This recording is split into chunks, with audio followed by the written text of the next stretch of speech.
a une belle petite brise, c'est bon. Le soleil devrait se coucher à 20h40 ce soir. Et d'ici là, on parle de quelques passages nuageux et des nuages qui devraient se pousser au cours de la nuit, entre 5 et 12 attendus la nuit prochaine. Demain, on répète le scénario, ensoleillé pour Trois-Rivières, ensoleillé pour Nicolet, pour Bécancour. À la suite, quelques passages de nuageux. Et l'ennuagement va se faire un peu partout demain en soirée. Si bien que samedi, on parle d'alternance de soleil et de nuages pour Trois-Rivières, pour la Rive-Sud, pour Shawinigan et pour la Tuque ensoleillée, avec températures qui seront en plein dans le mille sur la normale de saison, 22. Alors moi, je trouve qu'on est franchement gâtés. Profitez-en bien ce soir, demain et puis après-demain. Oui, c'est du beau temps, ça, fantastique. Ah oui. Merci, Elisabeth. Merci beaucoup. Bonne soirée, tout le monde. Bonne soirée à vous également. Bonne soirée aux gens à la maison. On sera de retour, nous, demain midi. Ne manquez pas le TVA Nouvelles ce soir à 22h. Et demain matin, Marie-Pierre Cloutier sera là, dans le cadre de l'émission. Salut, bonjour. Bonsoir.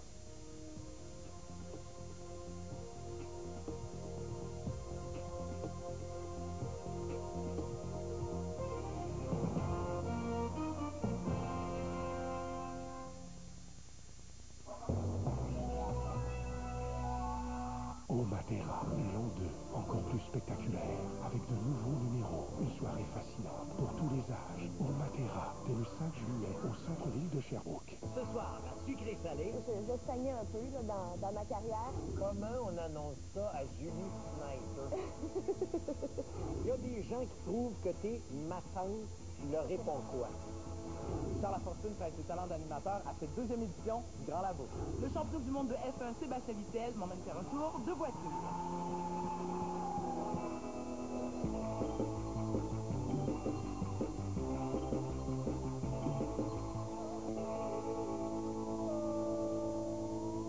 Aujourd'hui, Marie-Hélène, on va te trouver un véhicule parce que ton chum et toi, vous partagez le même. Oui, exactement. On monte à bord?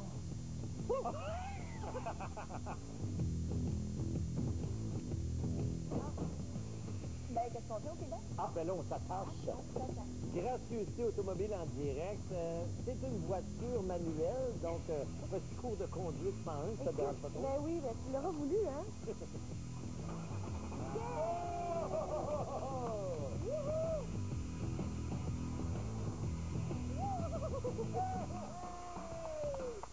Je te rappelle qu'on doit aller jusqu'au compte. On doit aller jusqu'au compte là-bas. OK. Je veux juste m'assurer là, que c'est correct. C'est bon. On peut continuer pour le dernier petit bout. Attention, caméraman. Bravo, c'est bien bonne. C'est réussi! Ça fait partie de Star Academy en 2003. Au début, tu avais peur des caméras. Ouais. Est-ce que la présence des caméras t'intimide aujourd'hui? Ah non, pas du tout. Pas du tout. C'est comme un poteau de téléphone. C'est comme une auto qui est stationnée. C'est comme ça aujourd'hui. Marie-Hélène, tu as quitté les productions J en septembre 2010. Oui. Pourquoi? Ben, parce que tout le monde sait, Production J, c'est une énorme équipe. Ils font de la télé, ils font de la gérance, du spectacle, ils font de tout. Puis, pour moi, c'était une trop grosse équipe. Et c'est sûr que quand tu es une grosse équipe et tu as plein de choses comme ça, tu peux pas aller en détail pour chaque personne, pour chaque... là, je me sentais stagnée un peu, je stagnais un peu là, dans ma carrière. Comment on annonce ça à Julie Snyder? Ben, en fait, Julie est très intelligente, elle le voyait. Ah, il sentait déjà. Elle le sentait. J'étais pour y dire d'ailleurs, puis elle me l'a dit avant. Elle a dit, ben, si tu veux, ce serait peut-être mieux pour toi que tu regardes une autre gérance. Puis là, ben, c'est drôle que tu dises ça, Julie, parce que moi aussi, je pensais ça. Puis ça s'est bien déroulé comme ça. C'est sûr que moi, j'avais peur, c'est sûr. Je voulais pas, tu sais, je voulais pas y faire de peine, je voulais pas la mettre en colère parce qu'elle a beaucoup fait pour moi. L'équipe de production G ont beaucoup fait pour moi. Tu sais, c'est touché, hein? Est-ce que tu t'es fait un scénario dans ta tête avant de lui dire? Est-ce que tu as bien dormi la veille? Ben, en fait, je dormais plus. Depuis un mois? C'est ça.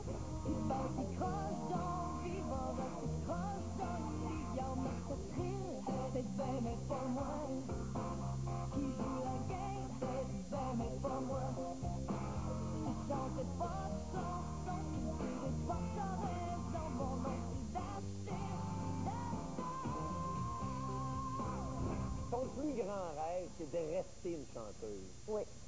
si un jour, là, on veut plus de toi, t'es plus une chanteuse, tu fais quoi? Tu te tournes vers quoi? Je me bâtirais un bar. Un bar jazz. Ah. Est-ce que tu connais le Blue Note? Non.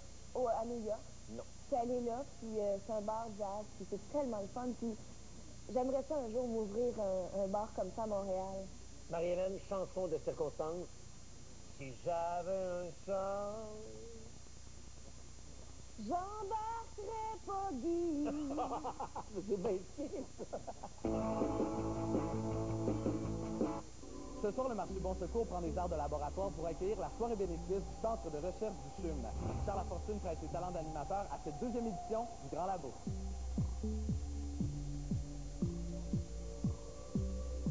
Le Grand Labo, c'est quoi exactement? En fait, le Grand Labo, c'est une énorme levée de fonds qui est là pour le CR-CHUM, en fait, le Centre de recherche du CHUM. Gino, pourquoi tu es ici ce soir? J'ai animé pendant 10 ans un téléthon sur la recherche sur les maladies infantiles. Donc, d'être associé à une soirée de financement pour faire avancer la recherche, c'est tout normal. Je pense qu'il y a des gens très importants qui sont ici ce soir avec le même objectif, amasser le plus d'argent possible pour la recherche au CHUM. Est-ce qu'il y a une raison pourquoi vous êtes ici ce soir?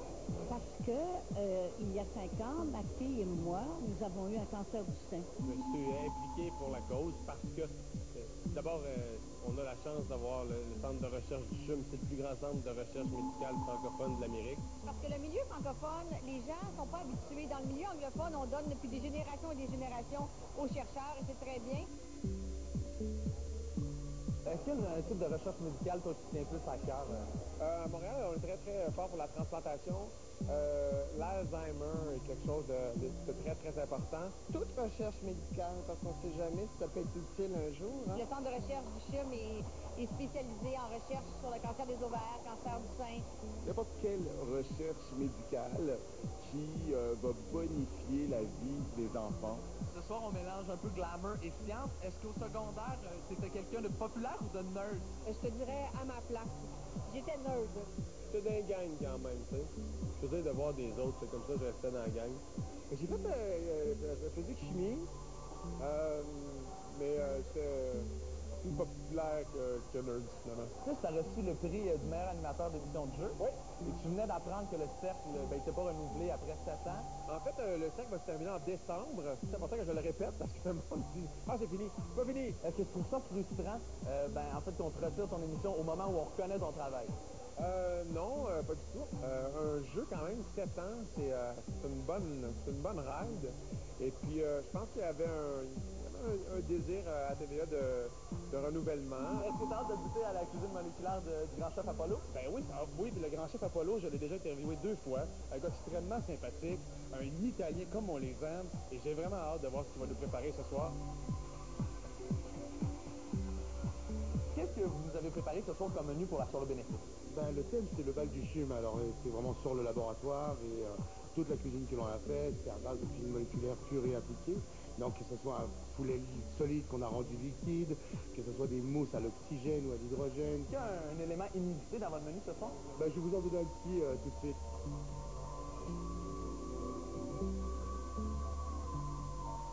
J'ai su que tu allais animer une partie de la soirée en jaquette d'hôpital. Ouais, je fais l'entrée en jaquette d'hôpital. Mais on se demande tous, naturellement, si je porte la jaquette d'hôpital comme elle doit se porter, c'est-à-dire tel un kilt écossais. Mesdames et messieurs, attention! 1, 2, 3. Charles Lafortune sera à la barre du cercle cet automne à TVA. Et pour faire un don au centre de recherche du CHUM, consultez le www.legrandlabo.com. Après la pause. J'avais 5 femmes en même temps. Tu sais, j'étais la leader. Là, papa, là, chante cette chanson-là pour toi. Je sais que ça a aidé. Ça a été super mal. Je rencontre le plus jeune champion du monde de la F1, Sébastien Vittel.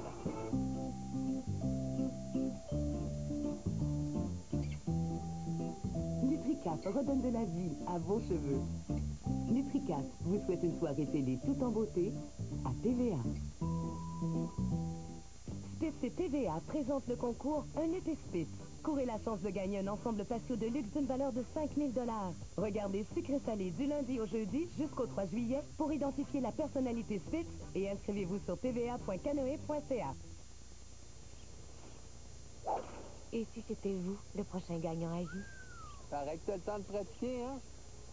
Un autre chanceux vient de gagner 1000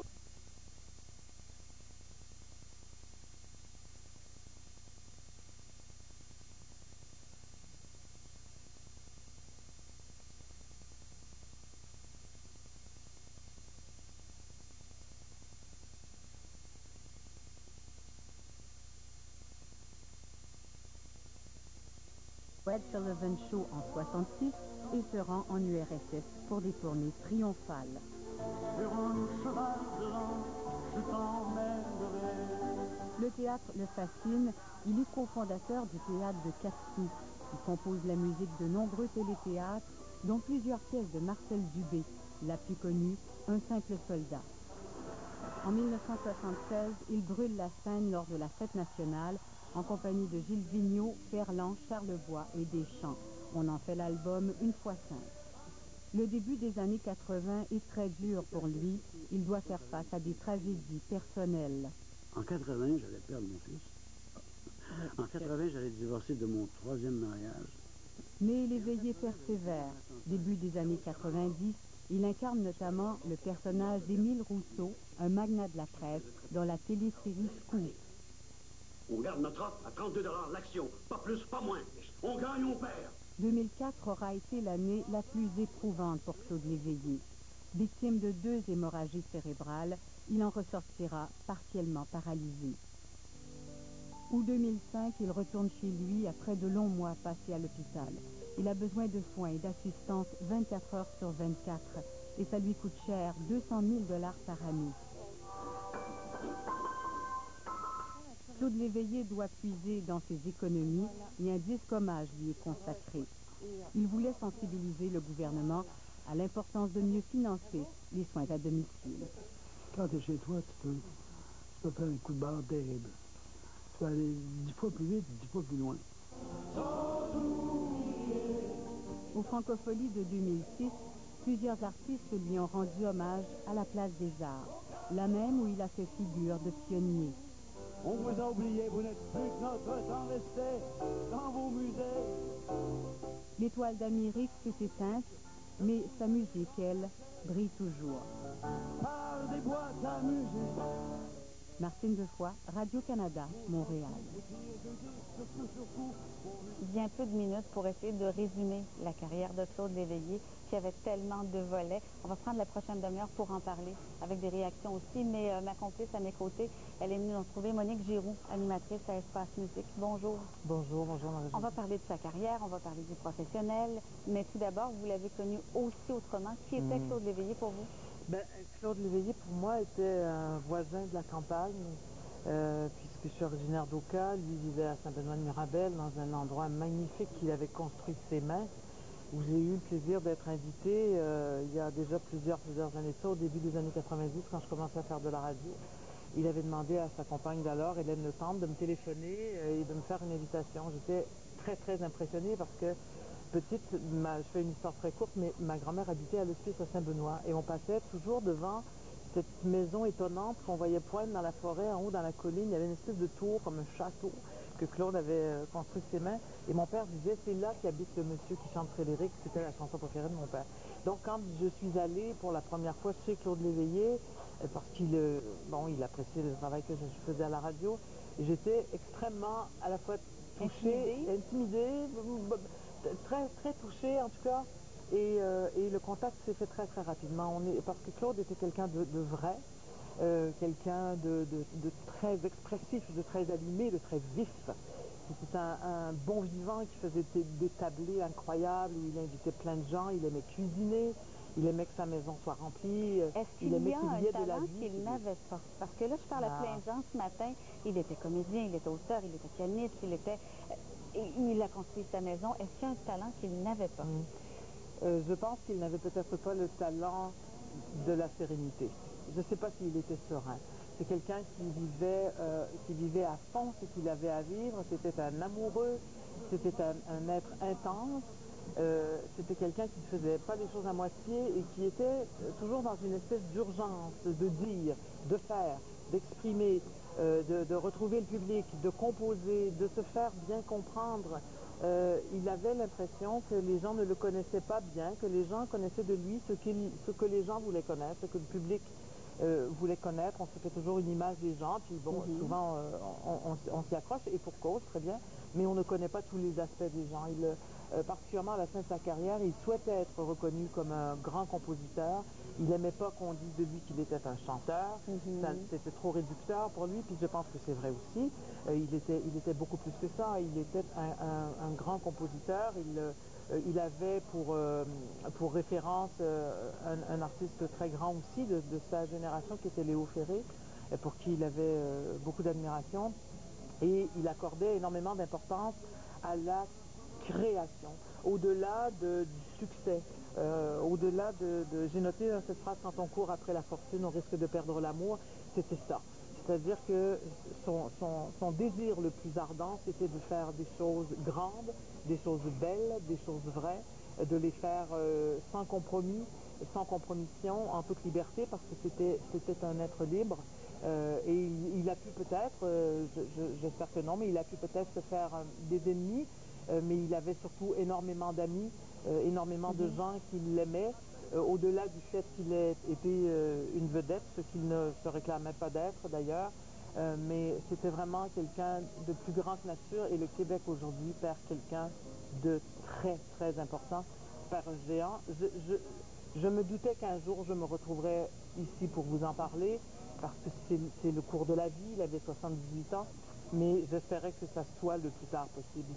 C'est pas quelque chose, c'est quelque chose pour lequel on se dit il faut se préparer et qu'on veut qu'il n'arrive jamais. Oui, parce que ces gens-là, dans notre pays, ne peuvent pas mourir.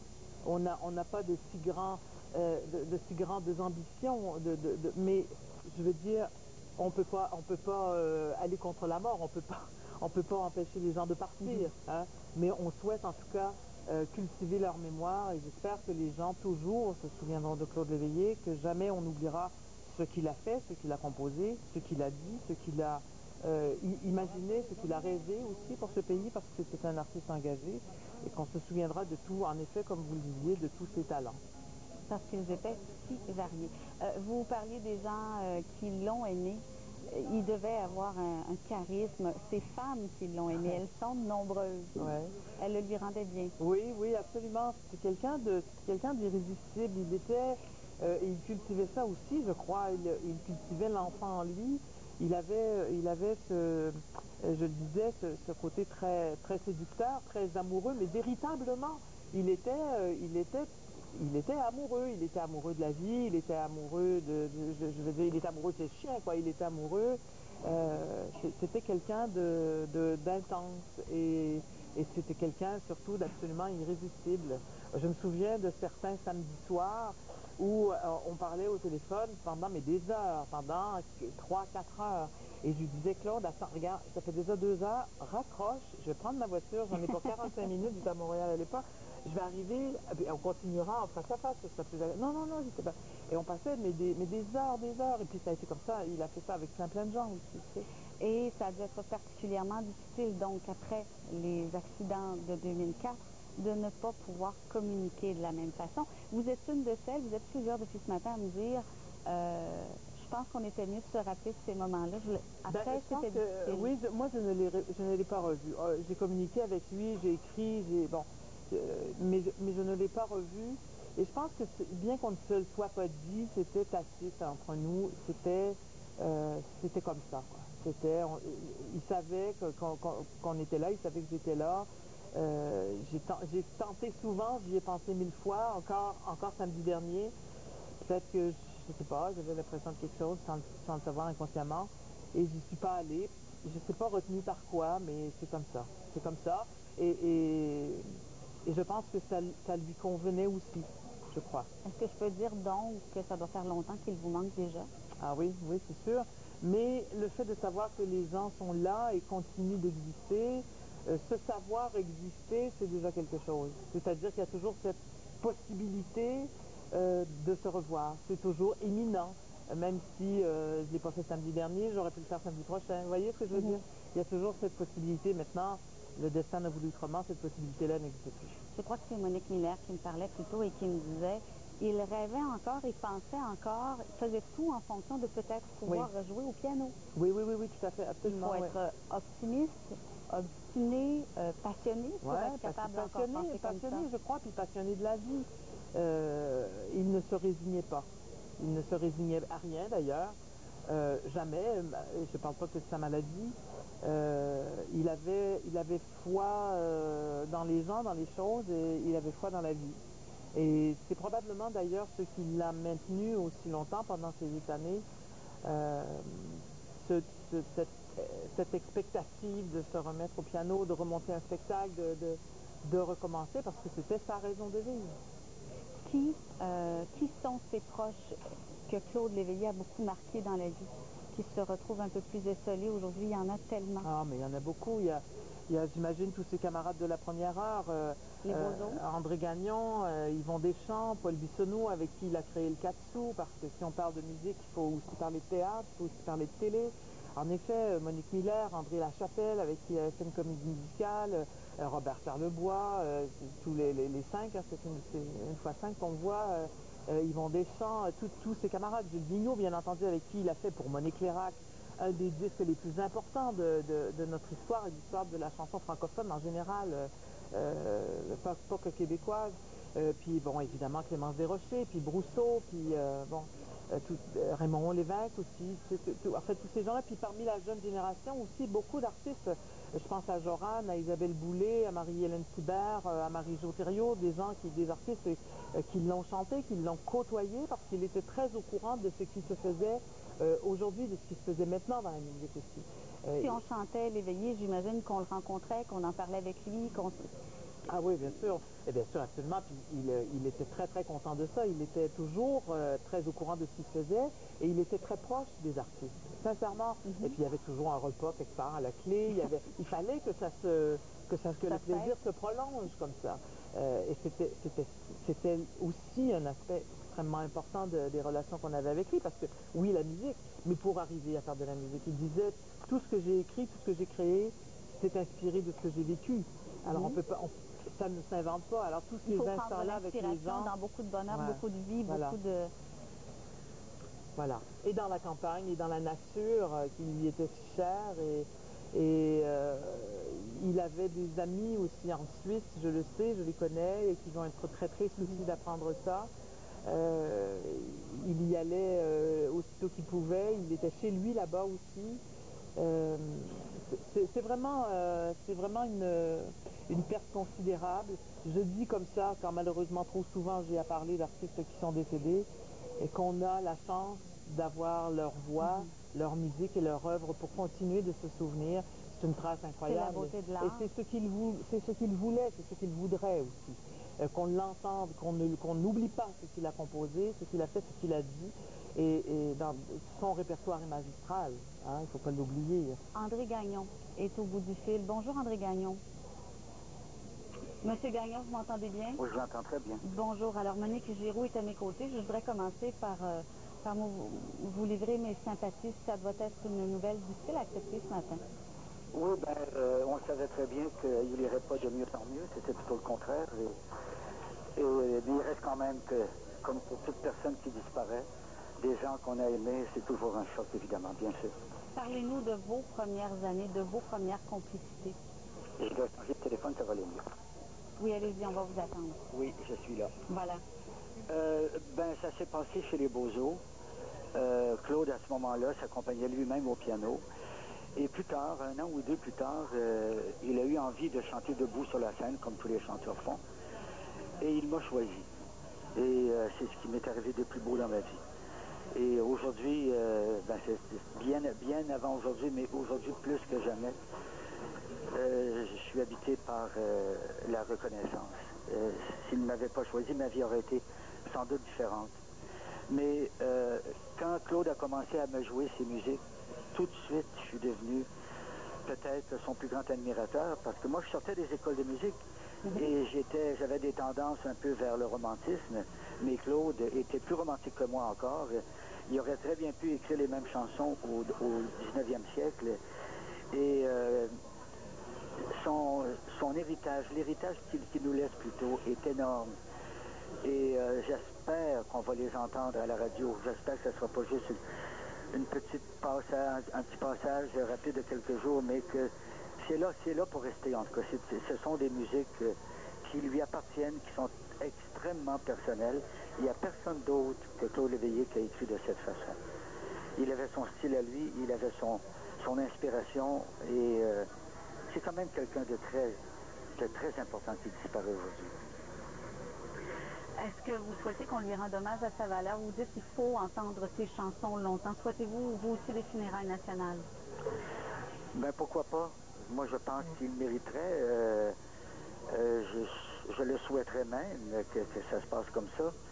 Évidemment, c'est pas nous qui décidons, mais il reste quand même que il laisse une œuvre derrière lui. On pourrait toujours se dire que cette œuvre-là va continuer de vivre, mais avant qu'on lui rende hommage, j'aimerais, moi, qu'on lui rende hommage officiellement.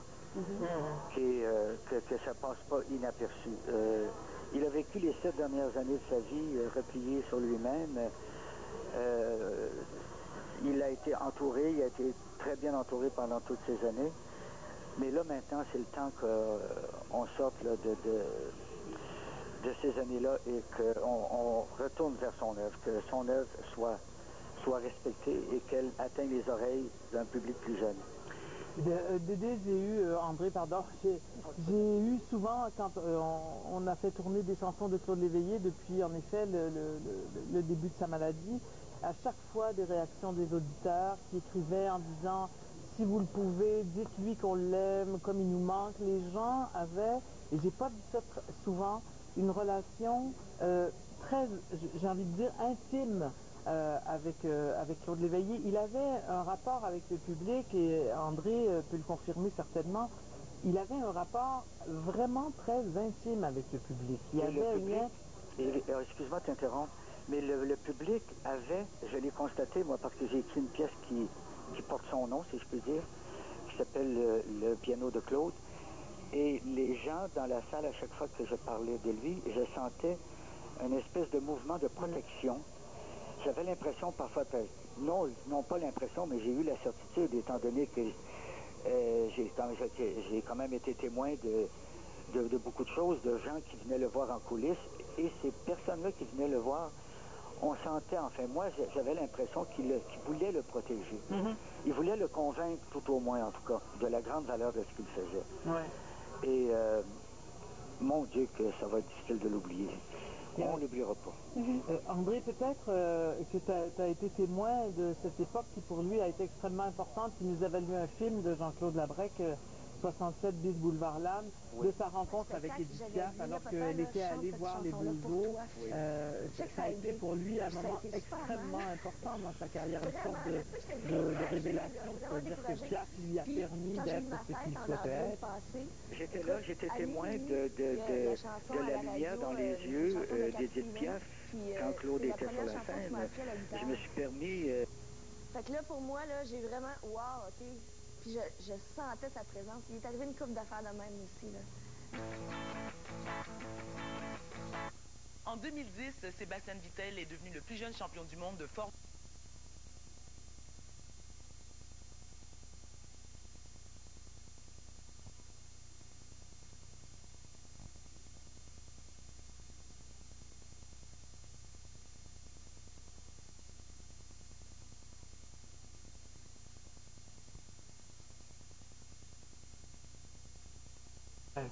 Et c'était vraiment un moment historique. Je veux dire, ça arrive quand même pas chaque